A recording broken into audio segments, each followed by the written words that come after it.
Salut à tous, c'est Kichi. Comme je l'ai stipulé dans la dernière vidéo Japon, aujourd'hui je vais parler d'un sujet un peu plus ciblé, les transports.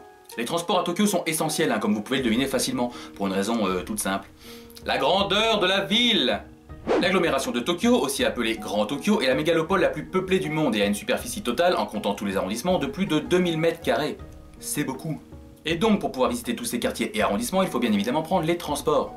Et il y en a bien entendu un inévitable et principal. Mais avant, on va brièvement voir les autres. Les transports routiers. Dans les transports routiers, il y a les bus, dont je ne connais pas grand chose et qui ne sont pas le moyen de transport le plus utilisé et pratique. Sauf pour les longs trajets, comme par exemple aller au Mont Fuji, là j'avais dû prendre le bus à la gare de Shinjuku. Mais c'est un peu le bordel, et c'est d'ailleurs la seule fois où je l'ai utilisé. Donc j'ai pas vraiment d'expérience à ce niveau-là, on va zapper. Ah oui, c'est très ciblé comme info, en même temps je vous partage mon expérience, donc quand j'en ai pas dans un domaine, je vais pas faire semblant. Les taxis.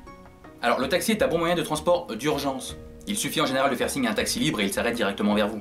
Mais je conseille de le prendre quand vraiment vous ne savez pas par où passer ou quand vous connaissez que approximativement votre destination. Et si elle n'est pas trop loin. Car le taxi peut vite devenir cher, et ça se comprend avec la qualité du service. Les taxis Tokyoït ont vraiment une avancée technologique par rapport à ce que l'on connaît. Et c'est déjà comme ça depuis plusieurs années. Les portes s'ouvrent par exemple automatiquement, par un bouton que le conducteur actionne et on peut payer sa course avec sa carte Suica par exemple. Je vais y revenir avec cette carte. Le chauffeur porte quasiment toujours un costume et parfois une casquette d'uniforme. L'intérieur du taxi est bien évidemment super bien entretenu, comme à peu près tout au Japon.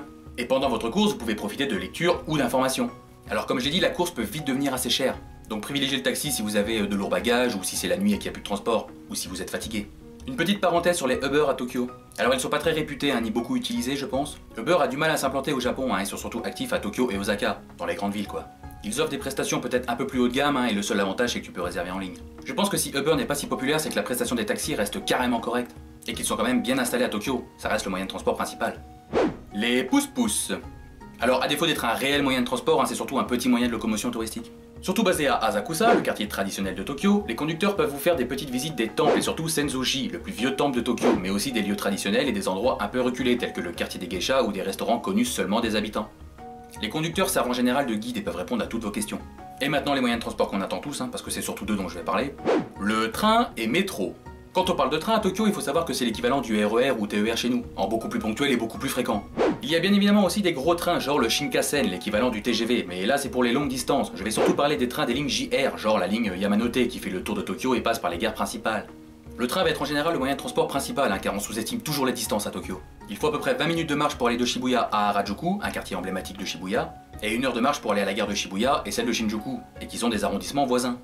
Donc oui, prenez le train ou le métro, les deux sont très accessibles et faciles d'utilisation. La seule différence concrète, c'est que le métro est sous terre et que le train est sur rail. Enfin, le métro aussi est sur rail, mais tu m'as compris. Ils sont tous les deux payables avec la fameuse carte Suica, ou Passmo. Cette petite carte qui se recharge sur des bornes et qu'on bip tout simplement sur les portiques de départ et d'arrivée. C'est très simple et très rapide. Mais pour le métro, il existe une autre manière de payer, qui peut être plus rentable. Il existe des petites cartes de paiement journalières très abordables, par exemple une journée de métro illimitée pour 800 yens, 2 jours pour 1200 yens et 3 jours pour 1500 yens. Et il existe les mêmes pour enfants qui sont à moitié prix. Donc si, comme moi, vous bougez beaucoup dans la journée, cela peut vite rentabiliser les trajets. Après, tout dépend de vos priorités et de votre organisation. Bon après, il existe peut-être la même alternative pour les lignes JR, mais je suis pas au courant. J'utilise que ma Suica. Voilà, alors ça c'est comment moi j'organise mes déplacements et mon organisation. Il y a peut-être encore plus rentable et plus pratique, mais c'est ce que je conseille par rapport à ce que j'ai constaté et ma propre expérience. Je n'ai pas la science infuse et je ne prétends pas vous donner les meilleurs conseils, juste ce que je ferais si j'étais vous par rapport à ce que je connais. J'espère que vous avez quand même appris un petit peu de choses, même si ce que j'ai dit vous pouvez très bien le trouver ailleurs et plus facilement. Mais je voulais quand même vous donner ces petites infos. Donc comme d'hab, n'oublie pas le petit commentaire, le petit like et de partager la vidéo si tu veux m'aider à me faire un peu connaître. Et sur ce, je te dis à plus pour une prochaine vidéo. Abonne-toi.